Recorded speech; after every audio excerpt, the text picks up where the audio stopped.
Bismillah. Welcome to the Living the Wisdom of the Qur'an podcast, compiled by Mir Ali Shah. Think of a time you tried to gently guide someone. You reach out in private, then out loud, patiently, over years. And every single time you try, your effort only makes them pull further away. It is a very specific, quiet kind of exhaustion. That exact exhaustion is perfectly captured in Cluster 2 of Sūrat Nur.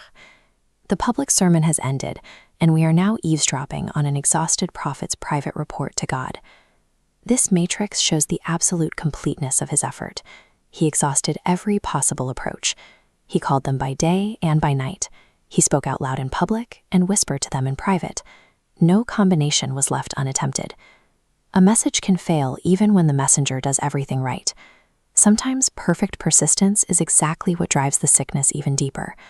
Psychology suggests a reason for this failure called psychological reactance. When a person feels their freedom to choose is being pressured, they instinctively push back to reassert their autonomy. The harder someone is pressed to adopt a position, the harder they dig in. Classical Islamic commentators observed this exact tragedy in the text centuries ago. They noted an inversion where the call meant to draw the people near actually became the threat they fled from. The medicine itself worsened the disease. The Qur'an describes the physical extremity of their reaction. They literally jammed their fingers into their ears. Economists refer to this reflex as information avoidance, expending real physical effort to avoid learning something because the knowing would demand an uncomfortable change. Then they took it a step further. They pulled their garments over their heads to actively hide their eyes, avoiding the messenger entirely. Beneath these blocked senses was an engine of pride. When a message threatens a person's sense of themselves as right or competent, the ego treats the correction as an attack. It mobilizes arrogance to defend the person's self-image. Being pressed to move is part of what dug Noah's people in. Confronting a stubbornly held belief with evidence often fails because the pressure itself acts as a hardening agent. The Sufi mystics read this passage as a mirror. For them, Noah is the outward face of an inward drama. That drowning, stubborn nation represents the part of our own soul that resists God. The image of fingers in the ears symbolizes the soul's refusal of quiet reflection. It represents the ways we fill every silence with noise to keep divine remembrance at bay, avoiding the still moment where we might actually hear. The people veiled themselves using their familiar garments to create their own darkness, an internal barrier rather than one imposed from the outside. This mirrors our spiritual condition.